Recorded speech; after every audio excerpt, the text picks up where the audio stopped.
Bonjour à tous, bienvenue aux nouveaux arrivants du groupe.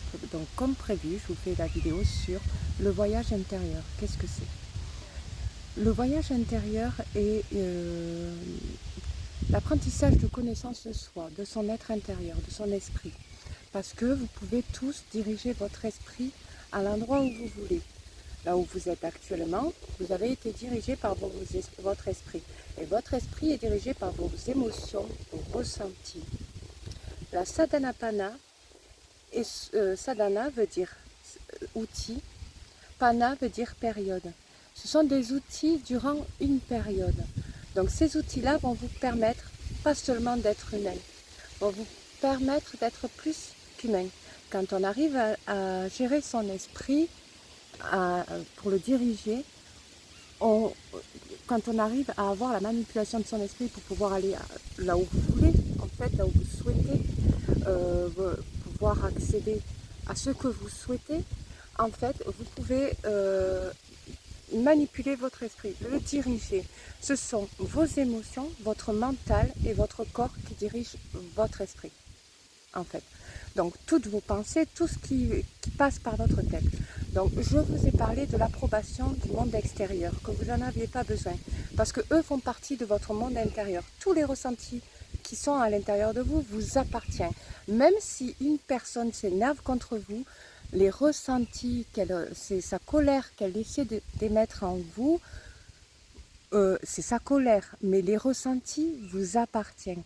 Donc pour ne pas absorber sa colère, il ne faut pas faire en fonction de l'approbation des autres. Donc la sadhanapana est un outil méditatif qu'on fait à partir de 5 heures du matin, donc au premier rayon de soleil. C'est là où vous captivez le plus d'énergie possible. À partir du moment où vous savez vous alimenter sainement, où vous savez gérer vos énergies,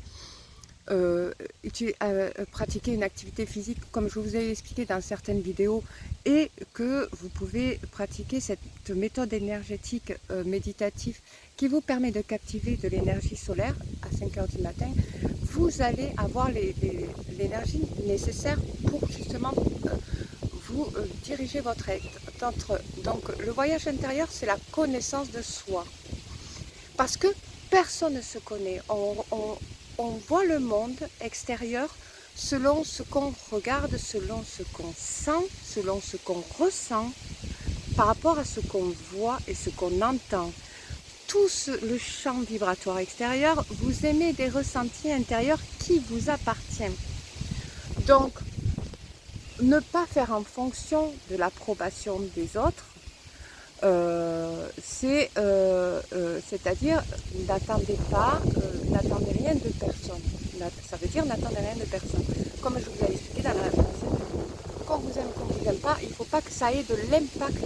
Apprenez à ne pas être aimé, comme une personne a essayé de poster. C'est pas grave, ne pas apporter d'importance à ce que l'on pense de vous. Ce qui est important, c'est ce que vous pensez de vous. Si vous ne connaissez pas et que vous laissez les autres vous dire qui vous êtes, vous allez prendre les messages des autres que vous renvoyez, bien entendu, parce que vous ne voulez pas perturber les autres, vous ne voulez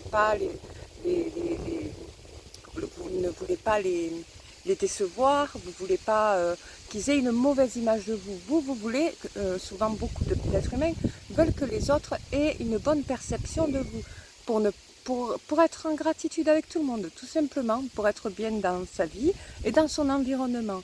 Ce qui est compliqué quand on vit des situations difficiles chez chaque être. Donc, et surtout quand on ne se connaît pas de l'intérieur. Donc le voyage intérieur est un voyage que l'on fait à l'intérieur de soi-même selon les méthodes de méditatif, donc les méthodes hypnotiques. Donc, dans les voyages intérieurs, les hypnothérapeutes, ceux qui pratiquent surtout l'hypnose énergétique, peuvent vous amener dans des mondes, dans des portails différents, pour vous faire remonter vos énergies, pour vous changer votre système de croyance quand il est trop négatif. Parce que souvent l'humain a besoin, quand il est face à l'injustice, qui est la blessure, l'une des blessures qui est des plus horribles, qui fait que l'être humain ont du mal à s'entendre, qu'il y a des guerres et tout ça, c'est l'injustice en fait, qui à l'époque des Toltecs n'existait pas.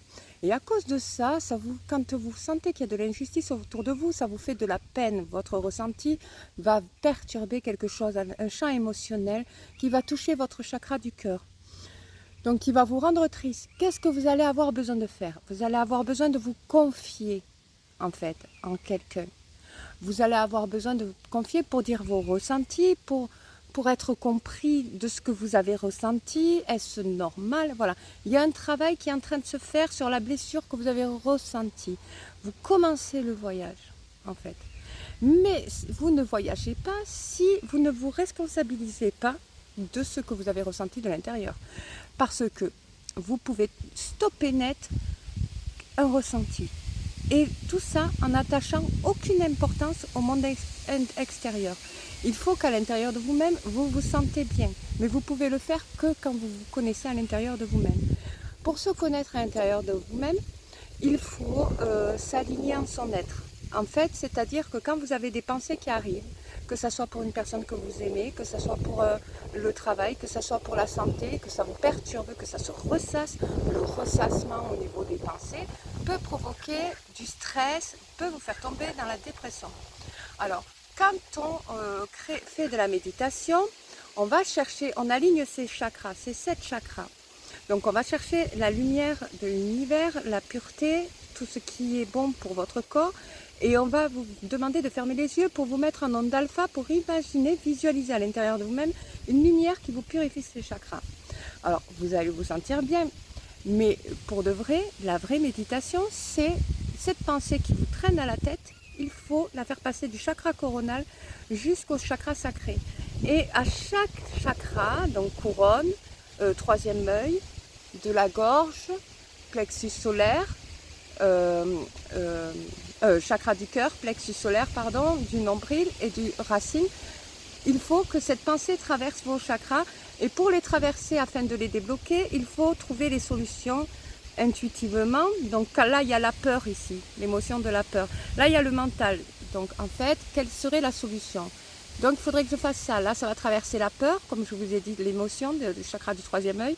Là, ça va traverser la communication, la gorge. Donc là, ça va traverser la tristesse. Donc là, il faut la surmonter aussi. Là, tout ça, ça va traverser tout ça. Donc tout ça, il faut la dissimuler en quelque chose de positif, mélangé à cette lumière universelle. Ce qui fait que ça vous permet d'aligner vos 7 chakras. Alors, il faut savoir que votre corps et votre entreprise et votre mental fait partie de vous. Le corps et le mental est très important pour l'humain et les énergies. Ce sont 3 choses que vous pouvez gérer dans votre vie. Donc, pour faire un voyage intérieur, rappelez-vous que quand vous étiez petit, rappelez-vous des souvenirs que vous aviez, des bons souvenirs, les souvenirs. Voilà, c'est ça le voyage, des bons souvenirs quand vous étiez petit. Quand vous ouvrez vos cadeaux de Noël. Le champ de vision que vous aviez quand vous avez petit, qui est tout innocent, n'est pas le même du champ de vision que vous avez adulte.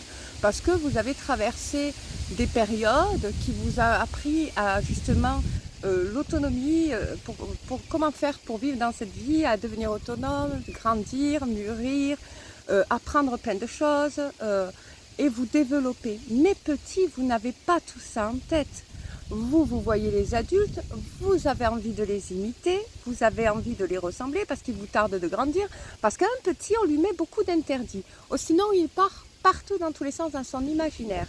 Mais sachez une chose, c'est que ces énergies-là sont les énergies les plus puissantes, l'énergie de l'enfant. Donc en fait, parce que l'enfant est ouvert à tout, parce qu'il découvre le monde. Avant de découvrir le développement humain, il découvre le monde extérieur qui fait partie de son intérieur. Et il imagine, il travaille son imaginaire énormément. Et il va, quand il va avoir un cadeau de Noël, parce qu'on lui fait comprendre la magie, ce que c'est, il est ouvert à tout, en fait. Donc quand il va regarder un catalogue, un jouet, il va être heureux, il aimerait trop l'avoir, il va se faire sa petite liste et qu'il va donner à sa maman, à son papa, et il va avoir le bonheur de se dire dans 4 jours c'est Noël, il va manger son chocolat, et tout ça c'est des petites bonnes périodes parce que lui, son objectif c'est d'avoir ce chocolat, ce cadeau pardon, de Noël.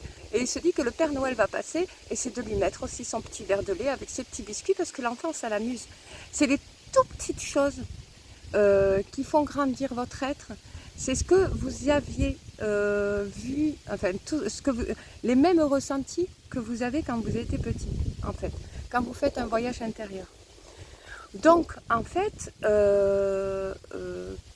cette énergie-là, cette énergie de pure, en fait, parce que quand on est petit, on est innocent, on découvre le monde, on voit les choses, on est émerveillé par les choses qui nous entourent, on est rigolo, on veut tout savoir, et toutes ces petites choses font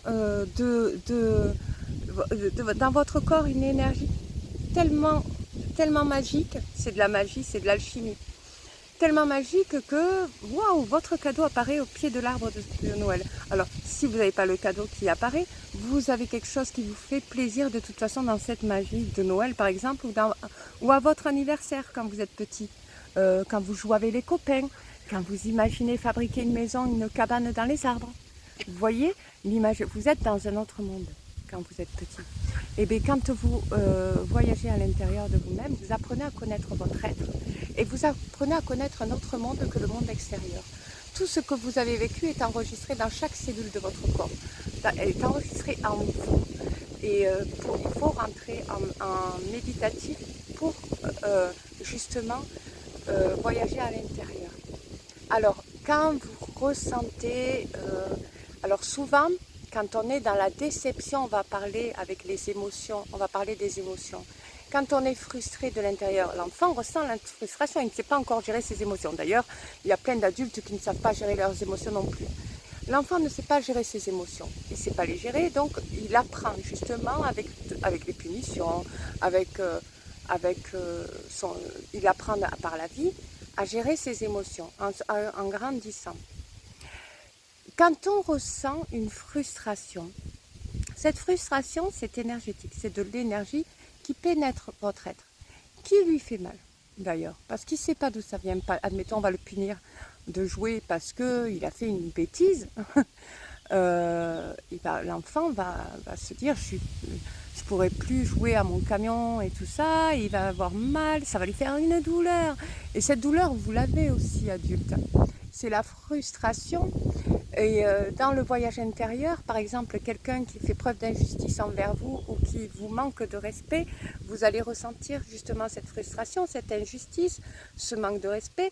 Vous allez susciter de la colère parce que pour vous, c'est pas juste. Alors, le problème, c'est que ça vous atteint. Alors, si ça vous atteint, ça veut dire que ça rentre à l'intérieur de vous-même. Alors, pour vous en débarrasser, il faut se débarrasser de ces personnes qui vous ont fait du mal. Pas, je dis pas s'en débarrasser, voilà. Il ne faut plus les voir. C'est-à-dire qu'il faut quitter la relation avec la personne, ou il faut quitter l'amitié quand ça va pas, que vous ressentez la toxicité, que ça vous touche à l'intérieur.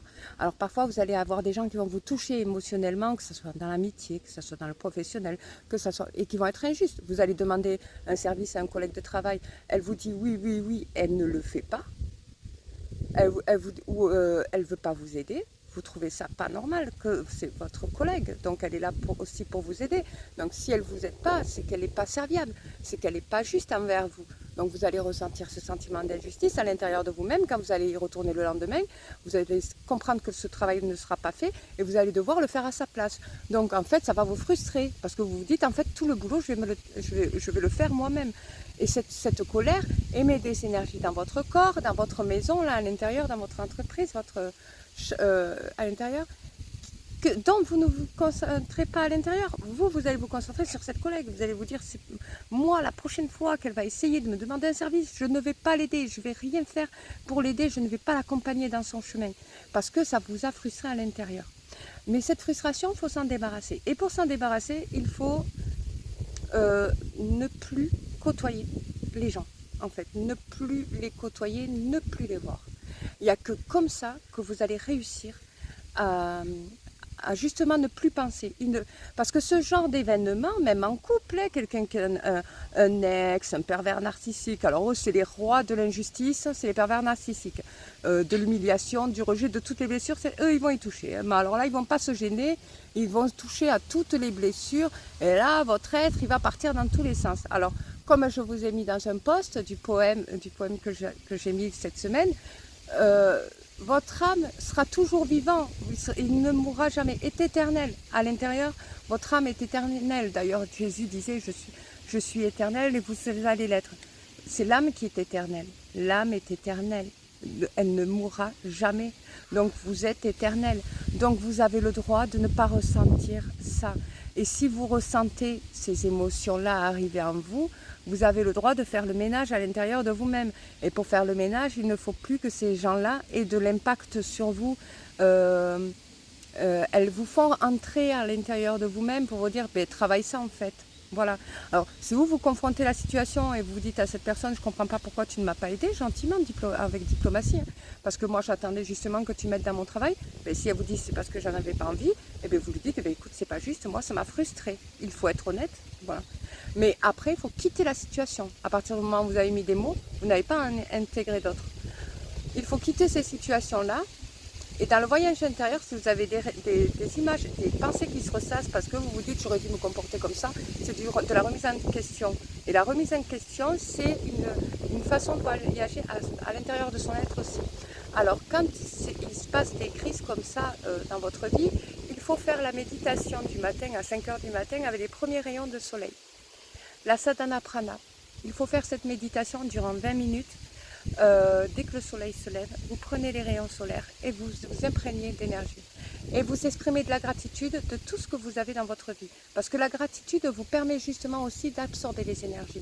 Et quand vous êtes dans des bonnes énergies, vous allez avoir de bonnes pensées. Et surtout dans votre voyage intérieur, quand vous allez dans le passé, dans les souvenirs. Alors, ce qui est important, c'est d'enregistrer tout ce qui est bon autour de vous, tout ce qui est beau, tout ce qui est magique, et de garder tous les souvenirs que vous avez. En fait, si vous pouvez faire des photos de ce que vous avez, c'est très très très bien, parce que là, vous allez avoir quelque chose qui va vous, quand il y aura quelque chose qui ne va pas, vous vivrez quelque chose qui va vous faire du bien, en fait, ça va vous remonter le moral, en fait, de savoir que vous avez vécu de bons moments, ça va vous faire du bien à l'intérieur, comme ceux qui sont dans des parcours FJ, qui ont vécu des bons moments avec leur FJ, même si c'est pas grand chose. Ils ont vécu des bons moments avec leur FJ et ils se disent, vu ces bons moments me font du bien quand ça va pas en fait, quand ça va pas dans sa vie. Le fait de ressasser des bons souvenirs, ça va mieux en fait après. Et ça, c'est des petites méditations que votre être vous pousse à faire. C'est à l'intérieur de vous-même, il vous pousse à faire. Alors quand vous avez des pensées qui se ressassent sans arrêt, ça veut dire que vous devez les travailler. Alors, ça veut dire que ça, c'est un voyage intérieur aussi. Ça veut dire que vous devez savoir qu'est-ce que ça veut vous dire à l'intérieur. Pourquoi je repense à cette situation? Pourquoi elle me perturbe? Pourquoi elle m'empêche de dormir? Qu'est-ce que je dois faire? Et là, vous pouvez travailler sur vos chakras en méditation pour aussi les aligner afin de trouver les solutions. En fait, aller toujours vers la solution dans le voyage intérieur permet d'évacuer. Voilà. Quand quelqu'un essaie de mettre des problèmes dans votre vie, ne rentrez pas dans les problèmes, ne rentrez pas là-dedans, parce que les gens qui essaient de mettre des problèmes dans votre vie vont vous faire plein de voyages intérieurs qui ne servent à rien, qui n'ont pas besoin de susciter du mal-être en votre être, en fait. Il y a de la nécessité quand vous êtes confronté à des blessures, et il y a des fois où il n'y a aucune nécessité à être confronté à vos blessures. Tout le monde en a, bien sûr. On ne les guérit pas, on les surmonte. Par exemple, quand je vous parle du mécanisme du système d'autodéfense, si quelqu'un vous manque de respect et que vous restez toujours ami avec, alors qu'elle vous a manqué de respect, qu'elle vous a touché sans arrêt, vous lui permettez, vous lui donnez l'opportunité de vous planter le couteau dans vos blessures de l'être, de vous planter le couteau. Tandis que si vous y mettez un stop, que vous ne côtoyez plus ces gens, que vous faites le tri, vous empêchez les personnes de perturber votre être. Quand vous vous défendez, c'est comme si vous avez un bouclier. Vous êtes un guerrier de votre être, vous vous protégez dans l'intérieur. Quand vous voyez qu'on vous manque de respect devant tout le monde, je me permets de te dire que je n'écouterai pas ce que tu as à me dire parce que je n'ai pas envie de ressentir des choses, des frustrations qui ne m'appartiennent pas, en fait. Voilà. Vous remettez les choses au clair pour mettre un bouclier. Je t'interdis tu m'adresseras la parole quand tu seras plus calme et et tout ira bien. Parce que l'énergie des autres, les colères, les frustrations, tout ce qui ne va pas appartient aux autres, ne vous appartient pas. Mais quand ils viennent vous attaquer, qu'ils viennent vous faire susciter du questionnement dans votre esprit sans arrêt, mais en fait, ils essaient d'attaquer, d'intégrer votre être, parce que avec leurs énergies, parce qu'ils ne vont pas bien. Et donc, en fait, ils ne se rendent pas compte, mais ils vous attaquent. Et vous absorbez, si vous êtes une éponge émotionnelle, mais c'est juste horrible, vous absorbez, et puis ça vous fait mal, quoi. On est en train de... C'est à vous de protéger votre être. C'est à vous de... Stop là, non, tu vas te calmer, tu me parleras quand ça ira mieux. On est capable, on est des êtres humains, on est capable de se parler calmement et de se comprendre. Hein. On n'a pas tous le même raisonnement parce que ça fait partie du système cognitif. On n'a pas tous les mêmes vies, mais on est capable de se comprendre et on est capable de se rejoindre dans son raisonnement. Donc on parlera quand tu seras plus calme. Donc tes coups d'impulsivité, voilà, il faut se protéger. Pour faire un voyage, il n'y a pas besoin de faire des voyages tout le temps pour rien. Mais quand on vous perturbe, il y a une nécessité. La nécessité est de faire fonctionner son mécanisme d'autodéfense que je n'arrêterai pas de dire. Si ça vous frustre, ce n'est pas pour rien quand vous êtes dans le relationnel. Ça veut dire qu'on veut rentrer à l'intérieur de vous-même, de voir qu'est-ce que vous ressentez, comment vous allez réagir. Il y a des fois où il ne faut pas réagir, il ne faut pas montrer des réactions. Parce que quand une personne essaie de vous faire réagir, c'est qu'elle veut apprendre à vous connaître de l'intérieur. Si vous voulez vous protéger de l'intérieur, vous pouvez, parce que vous estimez que c'est pas comme ça, voilà, il y a des questions aussi, ça existe, enfin, qu'on peut apprendre à me connaître, et bien que vous ne vous connaissez pas, ou sinon tout simplement, et bien vous vous protégez, vous ne réagissez pas, parce qu'il y a des gens qui vont essayer de vous faire réagir, pour voir si vous êtes vite blessé, pour savoir quelle blessure vous avez, pour pouvoir, et c'est inconscient, hein, pour pouvoir justement profiter de cette occasion, de se dire, ah ben elle est comme ça, celle-là, ah d'accord, mais dans ce cas-là, je sais où c'est que je vais la toucher, je sais où c'est que je vais la perturber, je sais ce que je vais faire de cette personne. Et ils vont continuer à blesser, à faire du mal, et voilà. Donc, si vous ne réagissez pas, ils n'auront pas cette opportunité. Si vous réagissez, ils auront l'opportunité, surtout si c'est des personnes que vous côtoyez tous les jours ou souvent. Enfin, voilà. Si c'est en relation amoureuse que ça se passe comme ça, vous pouvez tout à fait quitter la situation et ne plus jamais revoir la personne. Voilà, parce que les voyages, c'est à vous de le décider. C'est pas aux autres de décider à quelle heure vous devez faire un voyage à l'intérieur de vous-même. Quand c'est spontané, quand ça vient de la source, ça va être dans les relations amoureuses qu'on va vouloir vous faire entrer à l'intérieur de vous-même. Les personnes que vous allez côtoyer vont toucher à vos blessures. Et ça peut être la trahison, ça peut être n'importe quoi dans des histoires d'amour. Quand c'est comme ça, ça veut dire que là, il y a de l'amour, donc c'est parce qu'il y a un travail à faire, donc à l'intérieur de votre être. Mais quand c'est au travail ou quand c'est amical, il n'y a pas besoin de faire... c'est pas aux gens extérieurs de vous amener à l'intérieur de votre être afin d'apprendre à vous connaître, c'est à vous-même. Donc vous pouvez faire des séances de méditation et voir la situation à laquelle vous pensez, ce que vous pensez par exemple d'une personne, pourquoi vous pensez ça d'elle, qu'est-ce qu'elle vous a fait, comment vous aurez pu réagir. Voilà, tout ça c'est un travail d'être et c'est un voyage. Donc le voyage vient du passé intérieur, le voyage intérieur permet de faire un travail sur votre être, permet d'apprendre à vous connaître, permet d'apprendre à gérer votre esprit afin de pouvoir vous diriger dans un meilleur avenir. Je vous fais de gros bisous et je vous dis à la prochaine vidéo sur la dépendance que le runner émet envers le chaser.